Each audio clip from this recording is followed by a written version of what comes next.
तो यहाँ पर कहते हैं कि जिसको शरीर में आत्मा तो बुद्धि बैठी हुई है, शरीर में ही हम भाव बैठा हुआ है, शरीर को ही आत्मा मानता है। शरीर, इंद्रिय और आत्मा को, तीनों को मिलाकर के आत्मा मानता है। ऐसे शरीर को आत्मा मानने वाले व्यक्ति को देहभृत बोलते हैं। देह को, शरीर को भरण पोषण करने वाला। तो ऐसे शरीर में ही जिसकी आत्मदृष्टि टिकी हुई है, ऐसे व्यक्ति को, ऐसे कर्मी को संपूर्ण कर्म त्याग करने में समर्थ नहीं है। अशेष कर्मों का त्याग करना उसके लिए संभव नहीं है। इसलिए उसके लिए कहते हैं कि जो कोई भी व्यक्ति है, ऐसा कर्मी आदि है, कर्मों के फल को त्याग यदि करता है, उसको त्यागी कहते हैं। कर्म तो करे लेकिन कर्मों का फल का त्याग कर देता है, तो ऐसे वो क्या होता है, उस त्यागी कहलाएगा। लेकिन अब कौन करता है संपूर्ण कर्मों को त्याग? कहते विद्वान सन्यासी ये ही संपूर्ण कर्मों का त्याग करने में समर्थ होते हैं, क्योंकि इनकी दृष्टि आत्मा में टिकी रहती है। जिसकी दृष्टि आत्मा में नहीं है, कुछ आत्मा में है कुछ आत्मा में नहीं है, इधर भी है उधर भी है, तो वो भी संपूर्ण कर्मों को त्याग करने में समर्थ नहीं है। अब जिनकी बुद्धि आत्मा में टिकी हुई है, ऐसे व्यक्ति ही संपूर्ण कर्मों को त्याग करने में समर्थ होते हैं। इस प्रकार से वर्णन कर दिया। अब उसी का और वर्णन करते हैं।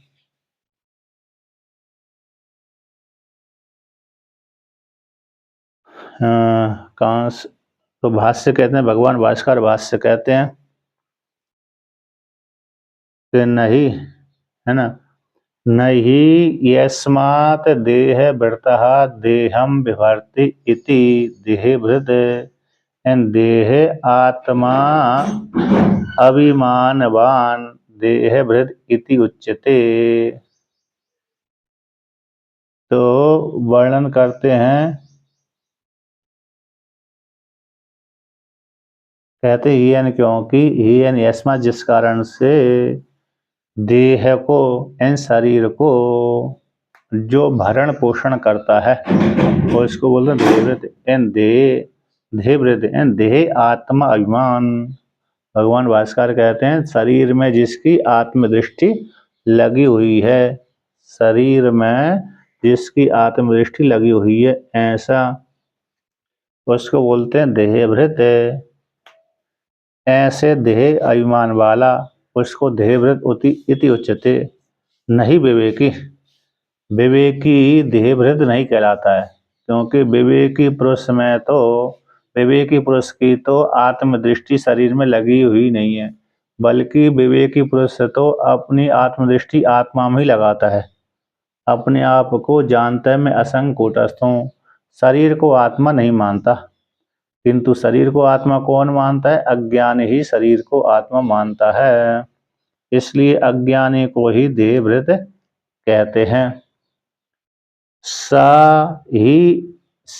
ही वेदः विनाशिनम इत्यादिना कर्तृत्व अधिकारात् निवर्ततो।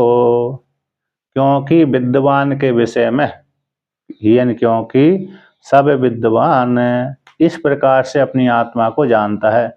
वेदन जानता है अविनाशिनम, विद्वान अपनी आत्मा को अविनाशी रूप से जानता है, मैं तो असंग कूटस्थ परमात्मा हूँ। तो उसमें कर्तृत्व का जो अधिकार था जो विद्वान में, जब तक अज्ञान दशा में जीवात्मा रहता है तब तक अपने को अज्ञानी मानता है। अब वही वेदांत को आश्रय बना लेता है, वेदांत की शरण में चला जाता है, यानी जो उपनिषदों को अध्ययन करने लगता है, गीता का अध्ययन करने लगता है, स्मृति वेद को, आत्मा को बोध कराने वाले ग्रंथों को जब अध्ययन करने लगता है सत्संग के माध्यम से, तभी से ही उसके मन में परिवर्तन आना चालू हो जाता है। शरीर में आत्म तो बुद्धि मानना कम हो जाती है। इसी कर्तृत्व अधिकार की निवृत्ति हो जाती कौन में? विद्वान में। इसलिए उसको देहभृत नहीं बोलते। अतः इसी हेतु से तेन देहभृत अज्ञानेन अज्ञेन न शक्यं त्यक्तुं संन्यसितुं कर्माणि अशेषता निशेषेण। इसी हेतु से इसी कारण से तो ज्ञान वाले का तो देह धारण में अभिमान नहीं है। इसी हेतु से अतः शब्द का अर्थ हो गया तो अस्मत् जिस कारण से तो देहभृत तो देह को भरण करने वाला देहभृता देहभृता देह को भरण पोषण करने वाला यानी अज्ञानी के द्वारा तो देह शरीर में आत्मत्व बुद्धि टिकी हुई है। ऐसे अज्ञानी के द्वारा संपूर्ण कर्मों को त्याग करने में समर्थ नहीं है। निशेषण तो संन्यस्तुम अशेषण करके निशेषण निशेष रूप से संपूर्ण रूप से कर्मों को त्याग करने में वह अज्ञानी समर्थ नहीं है। उस अज्ञानी के द्वारा त्याग नहीं किए जा सकते। तो इसमें जिस कारण से तस्मात् इसी हेतु से अज्ञानी व्यक्ति सारे कर्मों के त्याग करने में समर्थ नहीं है। ऐसा इस प्रकार से हेतु बनाकर कहते हैं तस्मात् यस्तु अज्ञो अधिकृतो नित्यानि कर्माणि कुर्वन् कर्म फल त्यागी कर्म फल अभिसंधि मात्र सन्यासी स त्यागी इति अभिधीयते। यहाँ पर कहते हैं अस्मत् जिस कारण से अज्ञानी व्यक्ति संपूर्ण कर्मों को त्याग करने में समर्थ नहीं है। अस्मत् जिस कारण से तस्मात् उसी हेतु से अज्ञानी जो अधिकारी है नित्य कर्मों का कौन से कर्मों का नित्य कर्मों को जो अधिकारी है ऐसे नित्य कर्म का अधिकारी होता हुआ कुर्वन कर्म करता हुआ कर्म फल त्यागी कर्मों के फल को त्याग करता हुआ कर्म फल की अभिसंधि मात्र सन्यासी कर्म फल की जो कर्म फल अभिसंधि मात्र सन्यासी यानी कर्मों के फल में जो अभिसंधि थी कर्मों के फल में जो अभिसंधि थी उस संधि का उसने त्याग कर दिया। क्या कर दिया? सन्यासी यानी त्याग कर दिया, सन्यास कर दिया। यानी कर्मों में पहले जो आसक्ति थी कर्मों के फल में जो आसक्ति थी उस आसक्ति का उसने त्याग कर दिया अर्थात फल का त्याग कर दिया। कर्म फल अभिसंधि कर्मों से उत्पन्न होने वाला जो फल स्वर्ग आदि फल सुख आदि जो फल है उस फल में जो अभिमान था कि मेरे को इस कर्म से ये फल मिलना चाहिए ऐसा जो अभिमान था उस अभिमान मात्र को उसने त्याग कर दिया। कर्म को तो कर रहा है लेकिन कर्म के फल को त्याग कर दिया। स त्यागी इति अभिधीयते उसको त्यागी कहते हैं। यानी कर्मी अपि सन इति स्तुति अभिप्राय कर्मी होता हुआ भी स्तुति के अभिप्राय से उसको त्यागी संज्ञा दी गई है। यद्यपि कर्मी है कर्म करने वाला है लेकिन फल का त्याग कर देने से उसकी स्तुति हो गई। इसको त्यागी कहते हैं। इसको त्याग कहते हैं। जैसे वैष्णव महात्मा में एक संज्ञा होती त्यागी, सन्यासियों में सन्यासी संज्ञा होती है लेकिन वैष्णव महात्माओं में एक त्यागी संज्ञा होती है एक वैराग संज्ञा होती है। आपने प्रयागराज में देखे होंगे, प्रयागराज में बहुत से महात्मा त्यागी दिखते हैं बहुत से वैरागी दिखते हैं। हाँ नर्मदा किनारे खूब रहते हैं लेकिन जब जी जी जी हाँ राम का है अच्छा राम जी उसमें नीचे है ना। हाँ नीचे नीचे नीचे तो मतलब हाँ भीड़ जी जी जी हाँ तो ये त्यागी वैरागी वहाँ पर जाएंगे तो फिर उन्हें भेद दिखेगा। अखाड़ों के बीच में जाएंगे ना तो उसमें वो सन्यासी में भेद नहीं हो पाया। सन्यासी में तो गिरिपुरी भारती 10 नाम सन्यासी ये ज़्यादा प्रसिद्ध ही है लेकिन इनमें ज़्यादा भेद नहीं हुआ। सन्यासियों में भगवान भास्कर जो गिरिपुरी भारती ये भी उपनिषदों में शब्द आते हैं। गिरि है पुरी है भारती सरस्वती बनारण्य आदि है ये सारे उपनिषदों के वाक्य हैं। उन्हीं को ही भगवान भास्कर ने संग्रह करके एक सूत्र में बांध दिया कि इसमें ये आएंगे ये है गिरिपुरी भारती वन अरण्य तीर्थ सागर मटामना। हाँ मतलब इनका ब्रह्मचारी देवता तीर्थ ये कहलाएंगे। तो चारों मतों में भगवान भास्कर ने सूत्र बना दिया, बांध दिया उनको। इनमें तो शुरू से ही भगवान भास्कर ने नियम लगा दिया, लेकिन जो वैष्णव महात्मा हुए ना, तो उनमें बीच बीच में भेद होता रहा। कोई बैरागी रहे, फिर बाद में त्यागी रहे, फिर उसमें भी त्यागी में 13 भाई त्यागी, अन्य अन्य त्यागी हो जाती, संज्ञा हो जाती है। तो जैसे जैसे जिनकी उपासना बढ़ती गई, उन्हीं उन्हीं से उनसे पहले उनका एक एक परंपरा बनती गई। आपने देखा होगा जब वहाँ जाएंगे ना, अरे अखाड़ों के मध्य में कुंभ मेले में सबसे ज्यादा देखेंगे वो, क्योंकि सारे महात्मा आ जाते हैं वहां पर। 13 भाई त्यागी, लंगड़ा वाले, मतलब धोआ लंगड़ी वाले, बैरागी है। और बैरागी में भेद है, लेकिन सबसे ज्यादा तिलक में ज्यादा भेद है। किसमें भेद है? उनके वैष्णव महात्माओं में तिलक में ज्यादा भेद होता है। एक छोटी बिंदी, एक बड़ी बिंदी, एक विशाल। और नाक तक लगाने वाले तो वो अरे वो अलग होता है। हाँ, तो इनमें बहुत भेद। हाँ, इनमें जी, इनमें बहुत भेद रहता है। सन्यासी में इतना भेद नहीं हो पाया, सन्यासी में तो इतना ही अकेला है। हैं? अब अवधेशानंद जी तो अरे विशेष महात्मा है, लेकिन सन्यासी है वो। गोल गोल नहीं लगाते। गोल लगाने के लिए हो सकता है वो दिखाने के लिए ऐसे लगाते हो, लेकिन सन्यासी है ना। सन्यासी का एक ही है, त्रिपुंड है, कोई भेद नहीं है उसमें।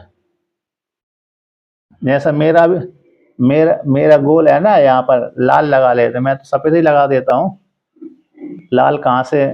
लेकिन कोई लाल भी लगा, लेकिन प्राय करके एक ही त्रिपुंड ही लगाते हैं। त्रिपुंड। अब प्रमाद कर देते हैं ना, वो गोल लगाने वाले है ना, प्रमाद। प्रमाद हो सकता है बड़ा उनको बड़े पूरे में तिलक लगाएंगे, हो सकता है अच्छा ना लगे। कभी कभी किसी व्यक्ति को ऐसा लगता है, इसलिए वो बड़ा लंबा तिलक नहीं लगाते। त्रिपुंड के विषय में तो एक बिंदी से ही काम चला लेते हैं। तो ये है। चलिए, ये तो बीच की है जानकारी। बीच बीच में जानकारी लेते रहना चाहिए महात्माओं के विषय में भी, है क्या नहीं? हाँ, और क्या। तो देखिए कि ऐसे उनको त्यागी बोलते हैं, यानी कर्मों के फल की जो संधि थी, उस संधि का त्याग कर दिया। तो उसको यहाँ पर स्तुति के अभिप्राय से, कर्मी होता हुआ भी स्तुति अभिप्राय के द्वारा उसको त्यागी कहा गया है। लेकिन जो विद्वान होता है वो ही त्यागी कहलाता है विशेष रूप से, तो क्योंकि वो ही संपूर्ण कर्मों का त्याग कर सकता है, करने में समर्थ होता है, क्योंकि उसकी दृष्टि किसमें? आत्मा में लगी हुई है। अब आगे कहते हैं, तस्मात् कर्मी के द्वारा भी फल त्याग से त्यागित वचन फल त्याग की स्तुति के लिए है। टीका में आया है, कर्मी कर्मी के द्वारा, जो कर्मी के द्वारा फल त्याग कर देने से त्यागित्व जो वचन है, जो त्यागित्व वचन है, फल के त्याग की स्तुति के लिए है, क्योंकि कर्मी ने फल का त्याग कर दिया, इसलिए त्याग कहलाया। अब आप कहते हैं, तो कस्य किसका तरी सर्वपूर्ण कर्म का त्याग संभव है। जब इसमें तो त्याग की स्तुति की गई, कर्मी में तो कर्म के फल का त्याग कर देने से त्याग की स्तुति हो गई, तो कौन ऐसा व्यक्ति है, कौन है जो संपूर्ण कर्मों को त्याग कर सकता है, करने में समर्थ हो सकता है? तो विवेक ऐसी आशंका को लेकर के, विवेक वैराग आदि वाले में देह अभिमान हीन वाले का ही इस प्रकार से त्याग करने में समर्थ है। तो त्याग यहाँ पर पूर्व पक्षी ने प्रश्न कर दिया, त्यागी में तो जो त्याग आया है वो तो कर्मों के फल का त्याग कर देने से त्याग की स्तुति की गई है, त्याग की स्तुति। तो फिर कौन ऐसा जीव है, अधिकारी है, जो संपूर्ण कर्मों को त्याग करने में समर्थ हो सकता है? तो ऐसी प्राप्ति हो जाने पर कहते हैं विवेक वैराग्य वाला व्यक्ति।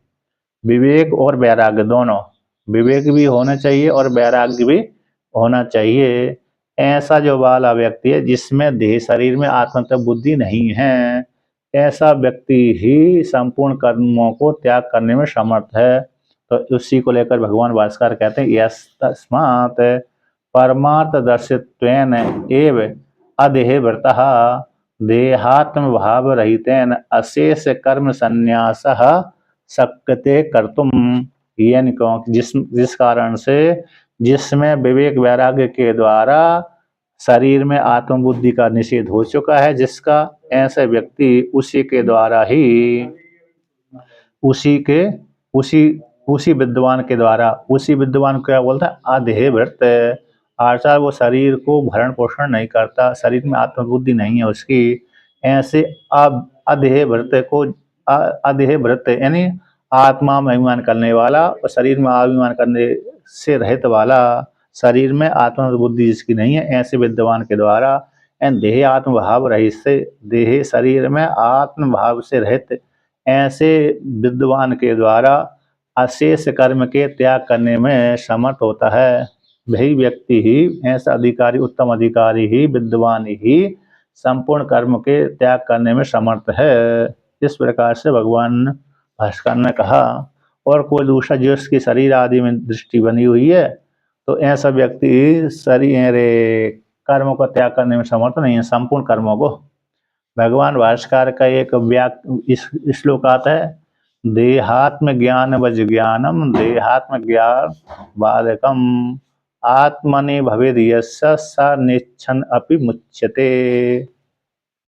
जैसे शरीर में आत्म बुद्धि लगी रहती है सामान्य अज्ञानी व्यक्ति की, देहात्म ज्ञान वज ज्ञानम, जैसे शरीर में आत्म बुद्धि टिकी रहती है अज्ञानी व्यक्ति की, उसी प्रकार से शरीर को बाध करने वाला ब्रह्म ज्ञान जिसके हृदय में प्रकट हो गया, अभिव्यक्त हो गया, तो देहात्म ज्ञान वज ज्ञानम देहात्म ज्ञान बाधकम आत्मनि भवेद यस्य, तो आत्मा में दृढ़ आग्रह बैठ गया कि मैं तो शरीर वाला नहीं हूँ।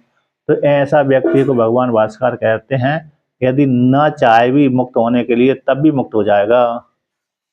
यदि वह व्यक्ति ये नहीं चाहता कि मैं मुक्त हो ना हूँ, ऐसा भी न कि मुक्त हूँ अथवा न हूँ, मोक्ष होने की इच्छा नहीं करता, तब भी वे अपने आप ही मुक्त हो जाता है।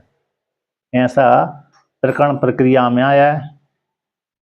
इस प्रकार से आता, जैसे शरीर में आत्मदृष्टि है, उसी प्रकार आत्मा में दृष्टि बन जाए तो निश्चित रूप से मुक्त हो जाता है, चाहे वो स्त्री हो चाहे वो पुरुष हो।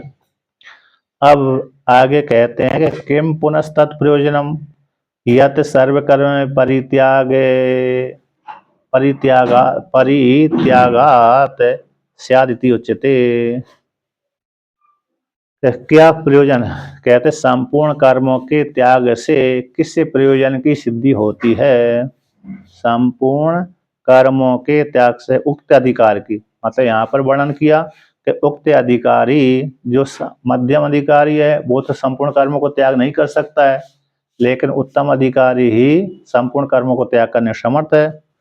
तैसी उक्त अधिकारी के सारे कर्मों का संन्यास संभव न होने पर भी फल के अभाव कर लेने पर कुतस्तस् कर्तव्यता, यहाँ पर पूर्व पक्षी ने प्रश्न कर दिया, जो मध्यम अधिकारी है उसके द्वारा संपूर्ण कर्मों का त्याग संभव नहीं है न होने के, लेकिन फल का त्याग कर दिया, तो इससे फिर उसको क्या करना चाहिए। तस्य अधिकारी के लिए किम कर्तव्यम, कौन कर्तव्यता शेष रहती है। अर्थात जो संपूर्ण कर्मों के त्याग करने से, संपूर्ण कर्मों का त्याग यत सर्वकर्म त्यागात, जो सारे कर्मों के त्याग कर देने से किस प्रयोजन की सिद्धि होगी। किम पुनस्तत् प्रयोजनम, किस प्रयोजन की सिद्धि होगी, ऐसा प्रश्न कर दिया है ना। यदि संपूर्ण कर्मों का त्याग कर देता है और नहीं होता है, तो फिर किस प्रकार से कर्म होते हैं, कर्मों का क्या फल है, कर्मों का संपूर्ण कर्मों के परित्याग से किम स्यात, किस प्रयोजन की सिद्धि होगी। और फिर वो जो कर्म है किस किस फल को देने वाले होते हैं, जो कर्म हैं किस प्रकार के होते हैं, जिससे व्यक्ति को इस योनि की प्राप्ति होती है।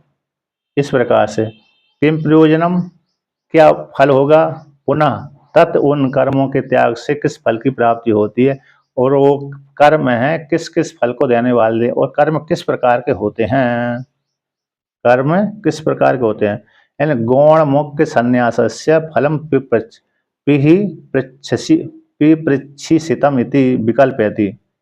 यहाँ पर कह दिया संपूर्ण कर्म के त्याग संभव नहीं है, फल के त्याग हो जाने पर उस अधिकारी के लिए क्या करना चाहिए, तो किम कर्तव्यम, उसके लिए क्या कर्तव्य है, क्या प्रयोजन की सिद्धि होगी। संपूर्ण कर्मों के त्याग कर देने से क्या होगा, तो उसका फल क्या होगा। संपूर्ण कर्मों के त्याग करने से उसका फल क्या होगा, गौण फल क्या होगा और प्रधान फल क्या होगा। गौण अथवा मुख्य संन्यास फलम, गौण का अथवा मुख्य का, प्रधान का अथवा मुख्य का। तो गौण अथवा मुख्य संन्यास का फल के लिए, फल के विषय में पूछता है पूर्व पक्षी। क्या पूछता है, विकल्प करता है। तो गौण त्याग का फल क्या है और प्रधान त्याग का फल क्या है। गौण शब्द तो गौण का वाचक, मुख्य शब्द प्रधान का वाचक है। तो मुख्य संन्यास का फल क्या है और गौण संन्यास का फल क्या है, इसके विषय में पूछते हैं। यानी संपूर्ण कर्मों का त्याग कर देने से किस प्रयोजन की सिद्धि होगी। यदि नहीं करता है, संपूर्ण कर्मों के त्याग नहीं कर पाता है, तो फिर किस प्रयोजन की सिद्धि होगी। तो ऐसी प्राप्ति हो जाने पर भगवान श्री कृष्ण पहले क्या करते हैं, कर्मों को वर्णन करते हैं। कर्म 3 प्रकार के होते हैं। किस प्रकार के होते हैं, कर्म 3 प्रकार के होते हैं, उसके विषय में पाठ करते हैं 12वें श्लोक का। अनिष्टमिष्टम मिश्रम च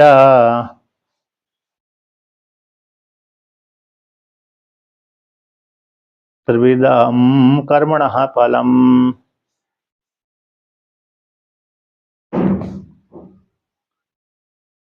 भवत्यागिनां प्रेत्या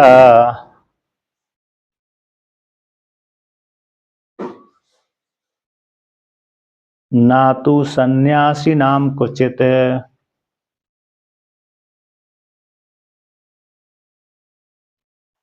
तो यहाँ पर वर्णन किया कि संपूर्ण कर्मों के त्याग कर देने से किस प्रयोजन की सिद्धि होगी, उसका फल क्या होगा। यदि संपूर्ण कर्मों का त्याग नहीं किया तो फिर उस व्यक्ति को किस फल की प्राप्ति होगी। क्योंकि एक नियम है, एक श्रुति स्मृति आती है, पुराण का वचन है, स्मृति का वचन है, अवश्य में भोक्तव्यम कृतम कर्म स्वस्वम न भुक्तम चीयते कर्म जन्म कोटि सतैरपि। ये उसमें ब्रह्म वैवर्त पुराण में श्लोक आता है, अन्य अन्य पुराणों में भी आता है और स्मृति ग्रंथों में भी आता है कि अवश्य में भोक्तव्यम कृतम कर्म स्वस्वम न भुक्तम चीयते कर्म। कहते अवश्य भोगना पड़ता है कर्म को, किए हुए कर्म को, चाहे शुभ वाला हो अथवा अशुभ वाला कर्म हो। शुभ हो अथवा अशुभ कर्म हो, उसको निश्चित रूप से भोगना ही पड़ता है। कहते बिना भोगे नष्ट हो जाए, ना अभुंगते चीते कर्म, बिना भोग के किए कर्मों का क्षय नहीं होता। कितने दिनों, ज़्यादा दिनों तक तो हो जाता है, जैसे लकड़ी ज़्यादा दिनों तक रहती है तो घुन लग जाती है। लोहा में भी बहुत काल के बाद जंग लग जाती है। लोहे लोहे में भी बहुत काल के बाद जंग लग जाती है, लकड़ी में घुन लग जाती है बहुत काल के बाद। पत्थर में, जो पत्थर है उसमें भी धीरे धीरे से क्या हो जाता है, ह्रास आ जाता है। क्या आ जाता है, कमजोर होता है, नहीं होता है। पत्थर पत्थर भी कमजोर हो जाता है, हैं हैं कैंसर हो जाता है।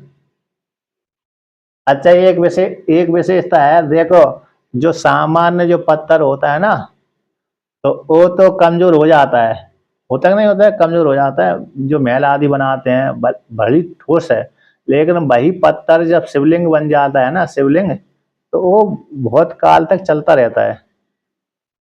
चलता है कि नहीं चलता। हाँ, उसकी पंच उसको ठोस पदार्थ, अरे दूध दही घृत शक्कर आदि से उसकी पूजा पाठ होती रहती है। इससे उसमें शक्ति अर्जित होती रहती है।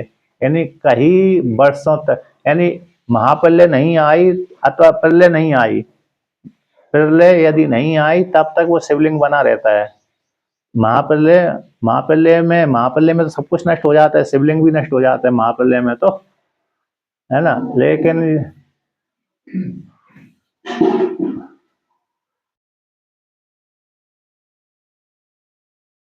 नहीं, नहीं वो नहीं, क्षरण तो उससे हो रहा था जो केमिकल का दूध बनाते हैं ना, मतलब नकली दूध बनाते हैं तो उससे शरण होता है।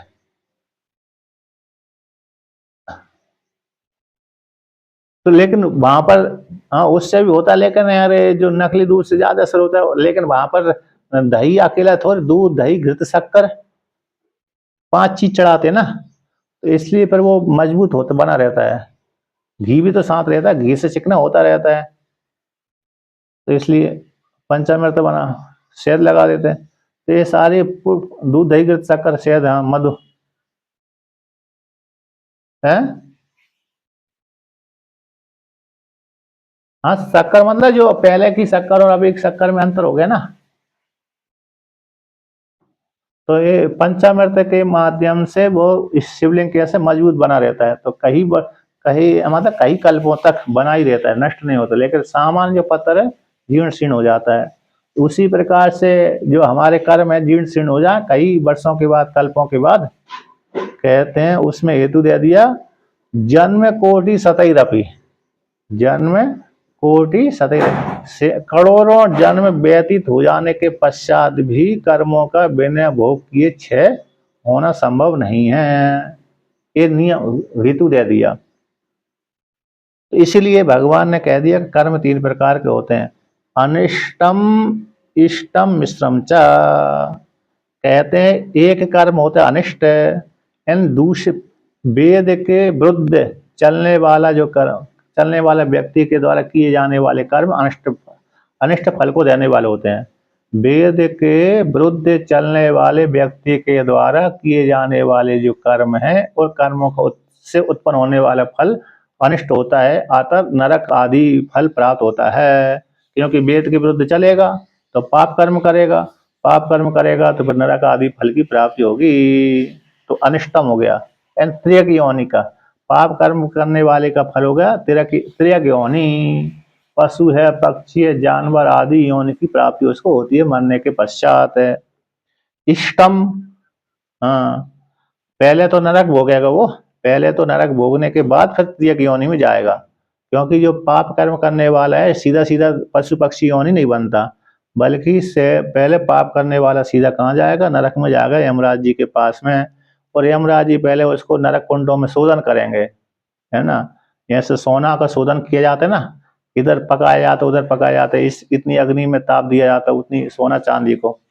तो सोना चांदी को ताप देने के पश्चात फिर वो मजबूत होते हैं। उसी प्रकार से शुद्ध शुद्ध शुद्ध हो जाते हैं, हाँ शुद्ध विशुद्ध हो जाते हैं अग्नि में पकाने के बाद सोना चांदी। उसी प्रकार से ये जीवात्मा भी, पाप कर्म करने वाली जीवात्मा भी पहले नरक कुंडों में पकाए जाते हैं, है ना। जिस प्रकार का पाप किया उसी प्रकार के नरक कुंड में डाल देते हैं, तो शोधन हो जाता है उनका। तो वहां से शोधन होकर के फिर त्रियक योनि में जाते हैं, पशु है, पक्षी है, जानवर है, ये बनते हैं। अनिष्ट वाले कर्मों का फल हो गया। अब मिष्ट इष्टम, तो इष्टम का अर्थ होगा वेद के अनुकूल चलने वाले, वेद के आज्ञा के अनुसार चलने वाले उन कर्मी है, उन कर्मियों से किए जाने वाले कर्म, वो कर्म का फल देव योनि है। देवता बन गए, गंधर्व बन गए, और जो देवता में विशेष कोटियां होती हैं वो बन जाते, सिद्ध बन गए, अथवा वहां पर देव योनि प्राप्त हो गई। इंद्र आदि देवता नहीं भी बने, इंद्र आदि देवता यदि नहीं बने तो वहां पर जाकर के देवता शरीर की प्राप्ति हो जाती है। तो देव योनि शरीर की प्राप्ति होकर के वहां पर जाकर के भोग भोगते हैं। लेकिन सभी में क्षीणे पुण्य मर्त लोकम विसंति, है ना। तो पुण्यों के क्षय हो जाने पर अथवा पाप कर्मों के क्षय हो जाने पर पुनः पुनः मनुष्य योनि में आता है व्यक्ति। इसलिए अब मिश्रम, तो मिश्रम शब्द का अर्थ हो गया, अरे क्या हो गया, ना ज्यादा पाप है ना ज्यादा पुण्य है, तो मिश्र हो गया। यानी ज्यादा पुण्य भी नहीं किया ज्यादा पाप नहीं किया तो मनुष्य होने की प्राप्ति उसको हो जाती है। ये मिश्र शब्द है, हाँ?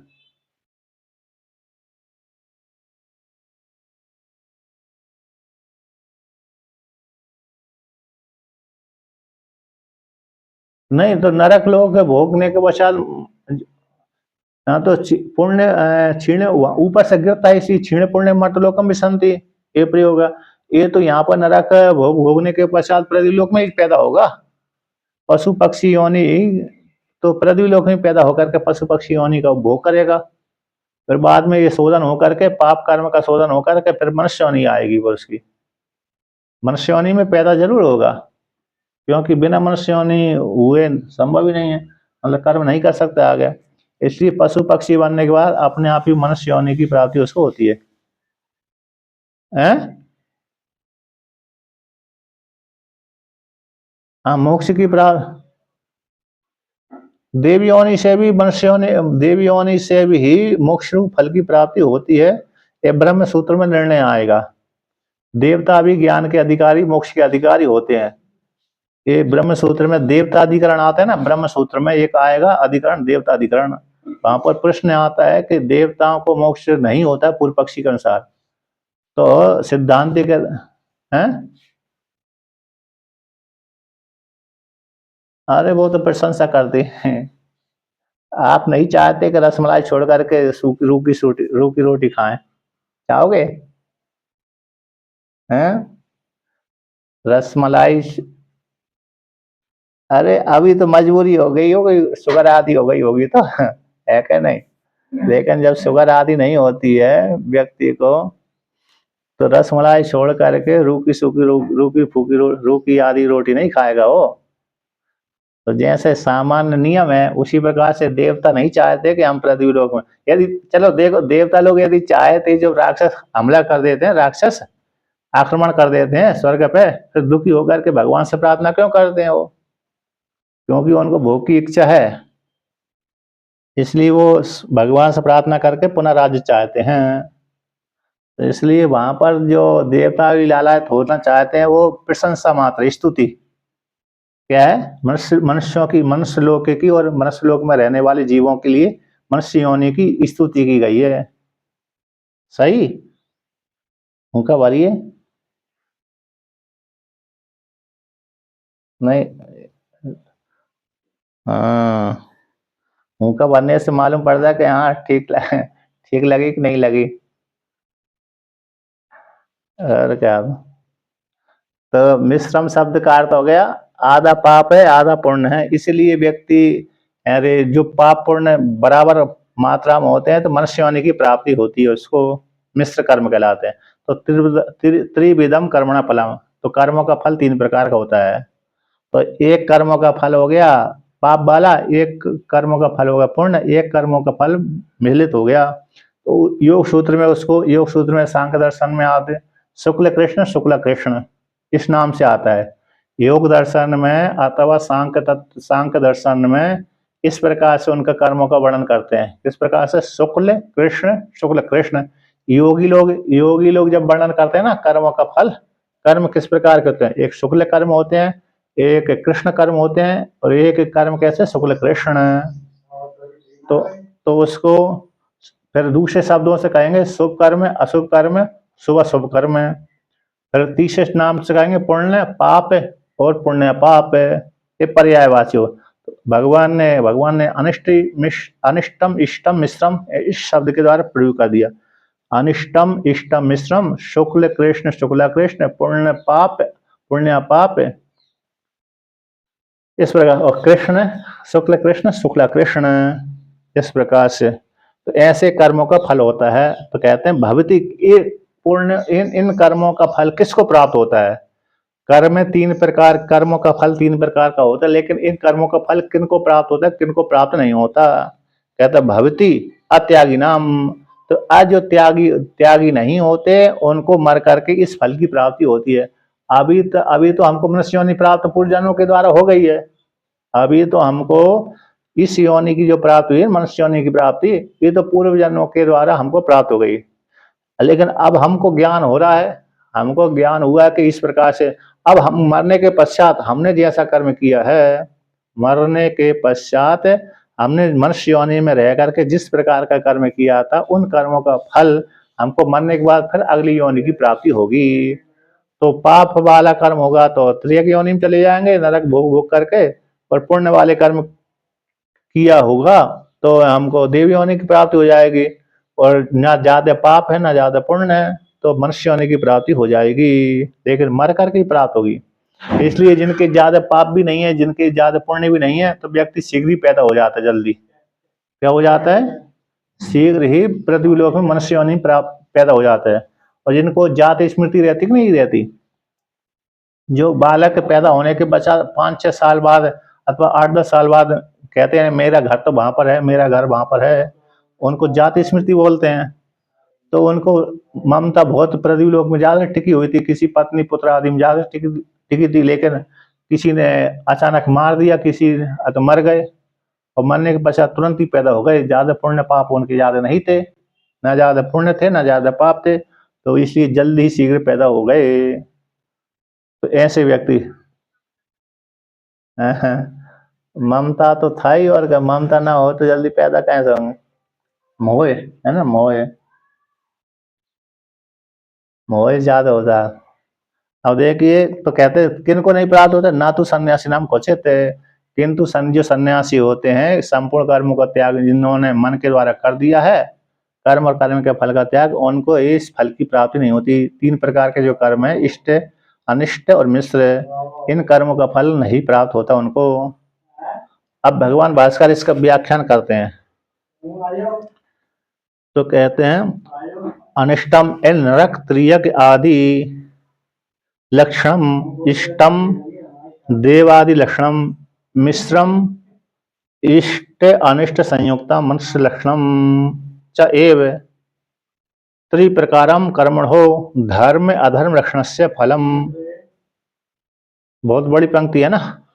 अब कहते हैं कि जो अनिष्ट यानी नरक त्रिय के आदि, अनिष्ट अनिष्ट कर्मों का फल हो गया कि नरक त्रिय के आदि होने की प्राप्ति होगी, लक्षण वाला एक कर्मों का फल हो गया। और इष्ट का है देवादि लक्षण वाला कर्मों का फल, पुण्य वाले कर्म, इष्ट पुण्य वाले कर्म, उनसे देवादि लक्षण रूप फल की प्राप्ति होगी। मिश्र वाले कर्मों से फल की, मिश्र वाले न पुण्य न पाप है, बराबर हैं।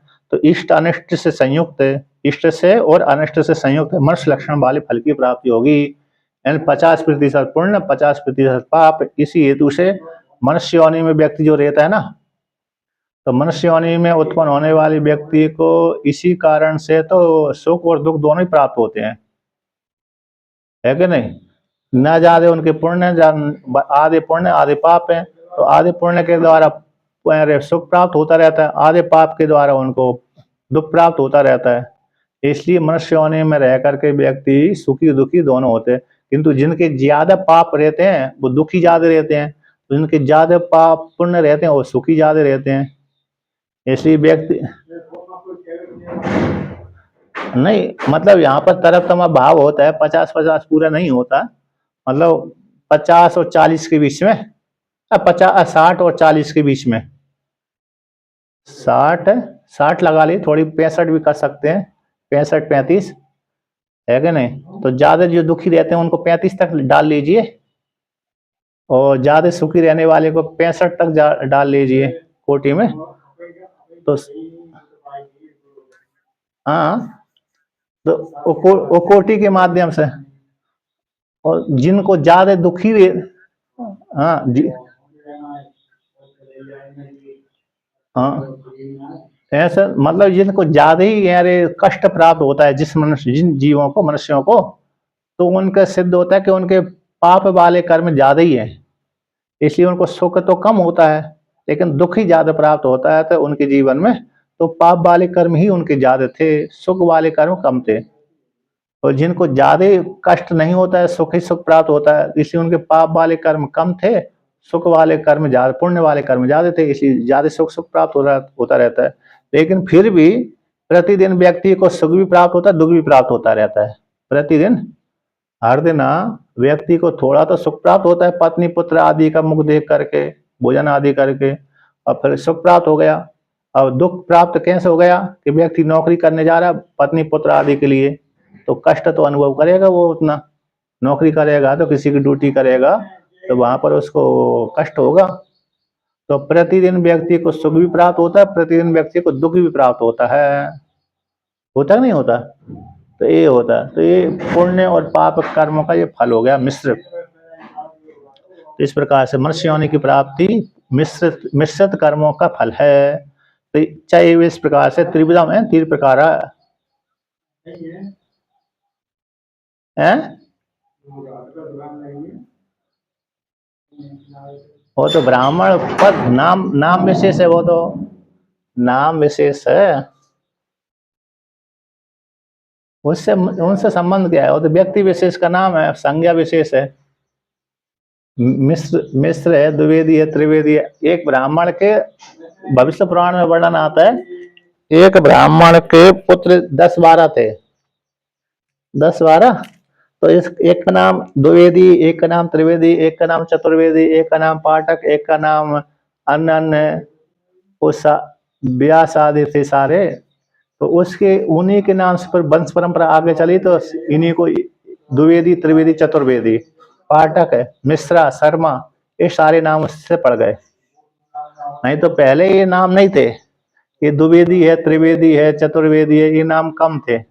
पहले तो वर्ण था वही ब्राह्मण वर्ण, और देवदत्त, यज्ञदत्त, ऐसे नाम थे, ऐसे वशिष्ठ हैं।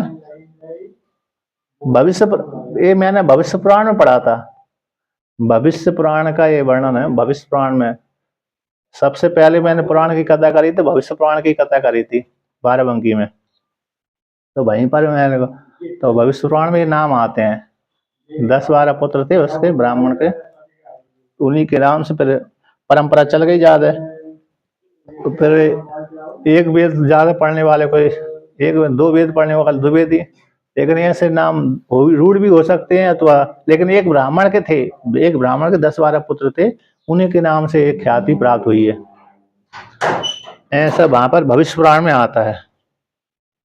अब कहते हैं कि त्रिप्रकारम कर्मणों, 3 प्रकार के कर्मों का जो फल है, वो कहते हैं धर्म अधर्म लक्षणस्य, धर्म अधर्म लक्षण वाले कर्मों का जो फल, ये फल कैसे है, बाह्य अनेक कारक व्यापार निष्पन्नम सद अविद्याकृतम इंद्रजाल माया उपमम महामोह करम पृथग आत्म उपसर्प सर्पी इव फल्गुतया लयम अदर्शनम गच्छति इति फलम फल निर्वचनम तद एतद एवं लक्षणम फलम भवति अत्यागिनाम अज्ञानाम कर्मिणाम अपरमार्थ सन्यासीनाम प्रेत्य शरीरपात ऊर्ध्वम। कहते हैं इस प्रकार का जो फल है, बाह्य बाह्यन बाहर का अनेक प्रकार से कारक व्यापार के द्वारा निष्पन्न होता है, बाह्य साधनों के द्वारा। बाह्य साधन कौन हो गए, तो बाह्य साधन हो गए जैसे गाय हो गई, है ना, और अरे ऋत्विज हो गए, मंत्र हो गए, पदार्थ हो गए, औषधि आदि हो गई, वनस्पति आदि हो गई, वनस्पति औषधि गोघृत, गाय गोघृत और ऋत्विज आदि व्यापारों के द्वारा, आदि कारकों के द्वारा, तो भाई अनेक कारक के व्यापार से निष्पन्न होने वाला, ऐसा निष्पन्न होने वाले कर्मों का फल निष्पन्न होता हुआ, तो अविद्या कृतम, अविद्या के द्वारा अज्ञानता को लेकर के ही व्यक्ति कर्म करता है। अज्ञानी नहीं रहेगा तो कर्म भी नहीं करेगा, तो अविद्या करता है। अविद्या के द्वारा की हुई कर्म इंद्रजाल माया उपमम, जैसे इंद्रजालिक पुरुष के द्वारा माया दिखला दी जाती है, होती तो नहीं है लेकिन दिखला दी जाती है, मिथ्या होती है, मिथ्या होने पर भी हम उसको सत्य मान लेते हैं, है ना। इंद्रजालिक पुरुष के द्वारा दिखलाई गई माया जैसे जब तक दिख रही है तब तक तो सत्य प्रतीत होती है, किंतु जब उसने अपनी इंद्रजालिक शक्ति को खींच लिया है, यानी मंत्र शक्ति को खींच लिया है, तो दिखना बंद हो जाती है। तो ऐसा ही ये कर्मों का फल होता है, उत्पन्न अविद्या के द्वारा कर्म करते हैं, उन कर्मों से उत्पन्न होने वाला फल कुछ काल के लिए है, कुछ काल के बाद नष्ट हो जाता है। तो और कैसे जो फल है महामोह करने वाला है, महामोह को करने वाला है, और माया उपमा के समान है, माया उपमा के समान है। इंद्रजालिक जो माया है उसकी उपमा है जिसके, यानी उसके सदृश है, इंद्रजाल के द्वारा इंद्रजाल के समान एक कर्मों का फल है, अनेक कारक व्यापार के द्वारा संपन्न होने वाला, अविद्या करते हैं, महामोह को करने वाला है। और कहते हैं पृथक आत्म उपसर्पी, पृथक आत्मा के नजदीक है, उपसर्पी नजदीक सूत्र है, ईव ईव की यहाँ पर कहते हैं प्रत्येक आत्मा के समान, प्रत्येक आत्मा के नजदीक में है। यानी आज इस प्रकार से मेरी आत्मा, ये आज मेरे ही कर्म है, मेरे द्वारा किए जा रहे हैं। इस प्रकार से आत्मा ही ये कर्मों को करती है, आत्मा की सत्ता इसमें रहती है। लेकिन व्यक्ति आत्मा में कर्तापन नहीं है, लेकिन जबरदस्ती व्यक्ति कैसा मान लेते हैं कि आत्मा में ही कर्तापन है और आत्मा के ही ये कर्मों का फल है। कर्मों का फल कौन भोगता है? आत्मा ही भोगती है, इस प्रकार से मान लेते हैं व्यक्ति। तो कहते हैं प्रत्येक आत्मा के उपसर्गी उपसर्पी नजदीक रूप से इव ऐसे फलभूतया जिसमें सार से रहित है इन कर्मों का जो फल है, इन कर्मों का जो फल है और आत्मा की सत्ता के माध्यम से कर्म किए जाते हैं। उपसर्पण, उपसर्पण का तो अभिगमनम, प्रत्येक आत्मा में संलग्न सब आता है। ये जो कर्म का फल है ना, कौन मतलब यहाँ पर प्रत्येक आत्मा में उपसर्पी का अर्थ हो गया अभिगमनम, यानी प्रत्येक आत्मा में लगे हुए से ये कर्म का फल कौन है? कर्मों का फल कौन भोगता है? एक जीवा परमात्मा आत्मा भोगती है, आत्मा के द्वारा किए गए थे इसी आत्मा ही भोगती है। ऐसा व्यक्ति, ऐसा मानो लगता है। ये यद्यपि आत्मा नहीं भोगती, आत्मा यद्यपि निर्विशेष आत्मा नहीं भोगती, लेकिन उपाधि को लेकर के भोगती है। उपाधि को लेकर के आत्मा में आरोप हो जाता है। तो प्रत्येक आत्मा में संलग्न सा भाषित होता है। ऐसे जो कर्मों का फल है फलगुतया, जो कर्मों का फल कैसे सार से रहित है। लय लयम, तो लयम लय भाव को प्राप्त हो, लयम अर्दर्शनम कहते लयम और अर्दर्शनम, तो लय सा दिखता, लय लीन होने वाला है, अर्दर्शनम गच्छति आदर्शन भाव को प्राप्त हो जाता है। लय में नहीं आदर्शनम, आदर्शन को गच्छति फलम, आदर्श कर्मों का जो फल है कैसे आदर्शन भाव को प्राप्त हो जाता है। इस प्रकार से तो कहते हैं ऐसे जो फल का निर्वचन है। अच्छा, आपको कुछ आवाज तो नहीं सुना रही, खुरखुर की आवाज? वो बाबा जी से बोल दो खुरखुर ना करे, वो जो कर रहे हैं ना खुरखुर ना करे। तो देखिए थोड़ा महात्मा ऐसे कर रहे थे, तो हाँ, तो देखिए, तो यार प्रत्येक आत्मा में लगे हुए से मान लो ये कर्मों का फल कौन भोग रहा है? ये आत्मा के हैं, ये कर्मों का फल आत्मा के है, इस प्रकार से। और फलगुतया अविद्या के द्वारा किए गए, तो फलगु रूप से, फलगुतया का अर्थ होता है सार से रहित है, फलगु बोलते हैं सार से रहित है। ऐसे लय भाव को प्राप्त लीन हो जाते हैं, अविद्या कृत कर्मों का फल लय को प्राप्त नष्ट हो जाता है। अर्दर्शनम गच्छति, कुछ काल तक दिखता है, कुछ काल के बाद नष्ट हो जाता है। यदि कर्म को फल नष्ट हो ही ना, तो फिर व्यक्ति कभी भी सुखी अथवा दुखी होता ही, हमेशा कर्म हमेशा सुखी रहता रहेगा अथवा हमेशा दुखी रहता रहेगा। कर्मों का फल यदि नष्ट ना होए तो व्यक्ति एक जैसा ही बना रहेगा, सुखी या तो सुखी रहेगा, दुखी या तो दुखी रहेगा। इसलिए कर्मों का फल नष्ट हो जाता है भोगने के पश्चात। इसलिए लयम और आदर्शनम गच्छति, इसलिए बोलती लयम लय भाव को प्राप्त हो जाए, आदर्शन भाव को प्राप्त हो जाता है। इति फलम, ये कर्मों का फल है। यानी फल का जो निर्वचन, जो फल का इस प्रकार से निर्वचन किया गया है जिसमें कोई सार नहीं है और आत्मा में लगा हुआ सा दिखता है, आत्मा के नजदीक से दिखता हुआ है। आत्मा नहीं बल्कि अंतःकरण के धर्म रहते हैं, अंतःकरण के माध्यम से जीव आत्मा भोगता है। सुख दुख किस में होते हैं? अंतःकरण में ही होते हैं। मन के धर्म में सुख दुख है, लेकिन आत्मा में आरोप होता है, इसी आत्मा ही भोगती है, सुखी दुखी होती है आत्मा, ऐसा आरोप कर दिया जाता है। इस प्रकार से तो ऐसे जो प्रत्येक आत्मा है, यानी अविद्या उत्तस्य, अविद्या से उत्पन्न हुए कर्मों का फल किस प्रकार से प्राप्त हुए? अविद्या से उत्पन्न हुए और अविद्या को आश्रय करके रहते हैं। ये कर्मों का जो फल है अविद्या से उत्पन्न हुए और अविद्या को आश्रय करके रहते हैं। आत्मा आश्रित तो नहीं है, आत्मा को आश्रय करके कर्मों का फल जो कर्मों का फल है आत्मा को आश्रय करके नहीं रहता, बल्कि अंतःकरण को आश्रय करके रहता है।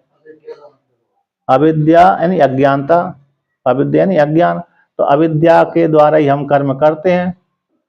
अविद्या के द्वारा हम कर्म करते हैं, इसलिए अविद्या के द्वारा उत्पन्न हुआ है, अविद्या के द्वारा कर्म करते हैं, इसलिए कर्मों का फल अविद्या को आश्रय करके रहता है। तो अविद्या को आश्रय करके रहना मतलब अंतःकरण को आश्रय करके रहते हैं।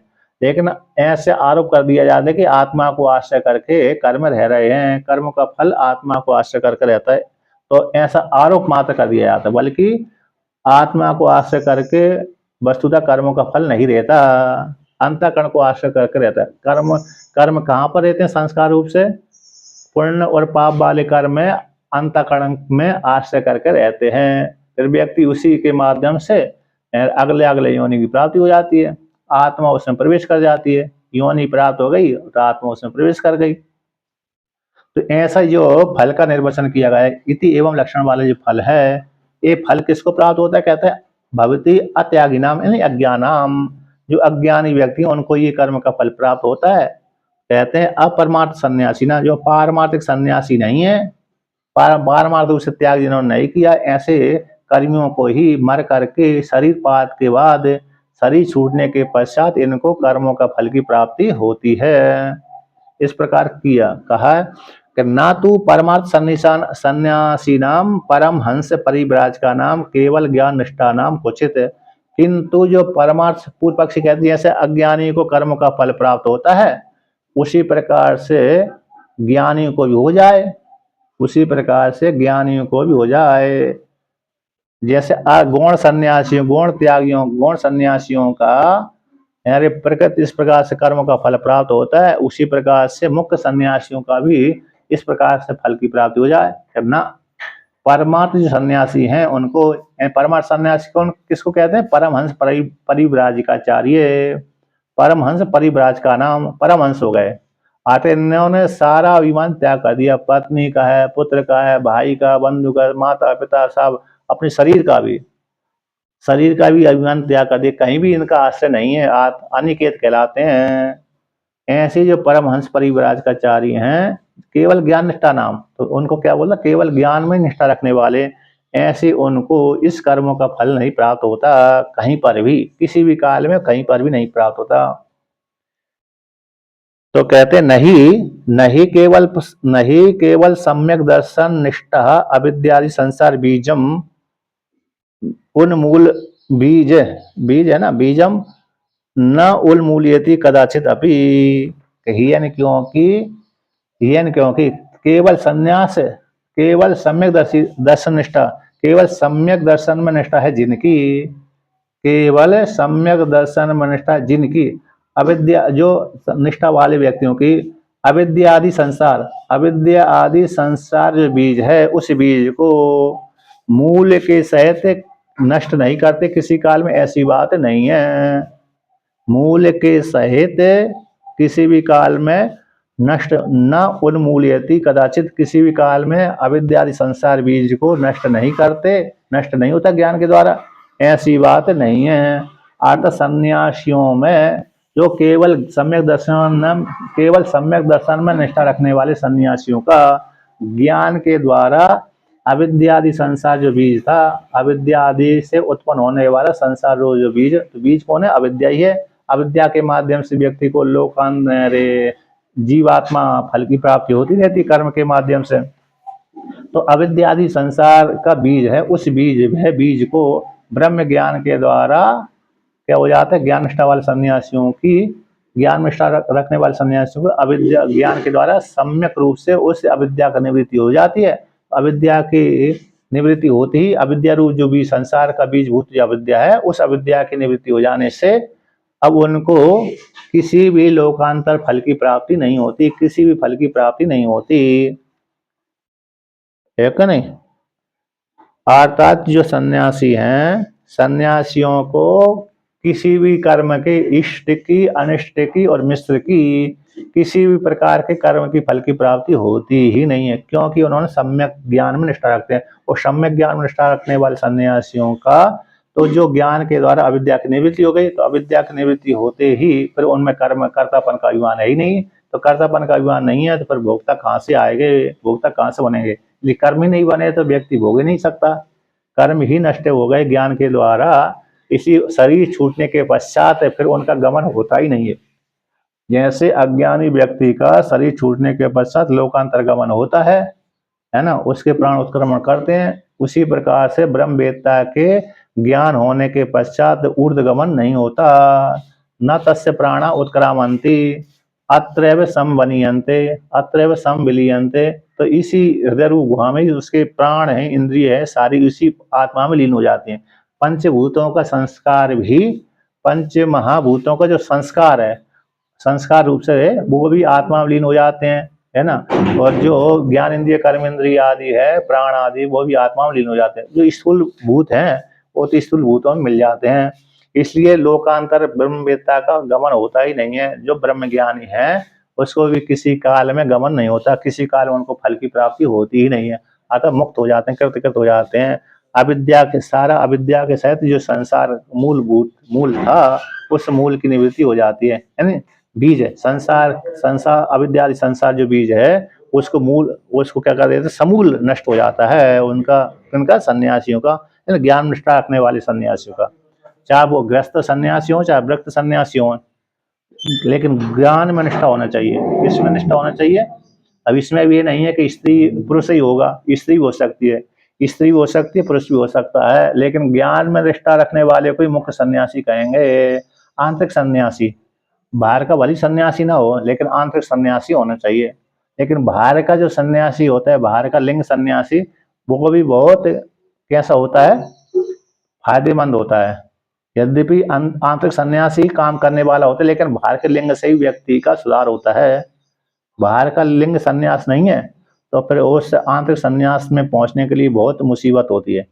इसलिए भगवान भास्कर ने विशेष जोर लगाया कि जिन्होंने पुत्र पत्नी आदि का त्याग कर दिया, जो सन्यास ले लिया, उनको वहीं पर ज्ञान होना संभव है। गृहस्थ में रह करके ज्ञान होना संभव नहीं है। गृहस्थ जीवन में ज्ञान होना बड़ी कठिनाई होती है, क्योंकि व्यक्ति को बहुत परेशानी भोगना पड़ता है। कभी एक काम आ गया, कभी वो काम आ गया, कभी वो काम आ गया। अब घर त्याग कर दिया, सन्यास ले लिया, घर का त्याग कर दिया, अब उसको एक ही काम है, बच्चा वेदांत का स्वाद लेकर चिंतन करे, दूसरा कोई कार्य नहीं है। भिक्षाटन करने चला गया है, कुटी में रहता है, भिक्षाटन मांगने चला गया, भिक्षा ले लिया, खाया पिया और चिंतन करो। एक ही काम, न पैसा कमाने की देला जरूरत है, न कुछ करने कमाने की। सही है। ये पहले जब तक लोगों के आश्रम नहीं बने थे तब तक की बात कह रहा हूँ है। अब आगे की बात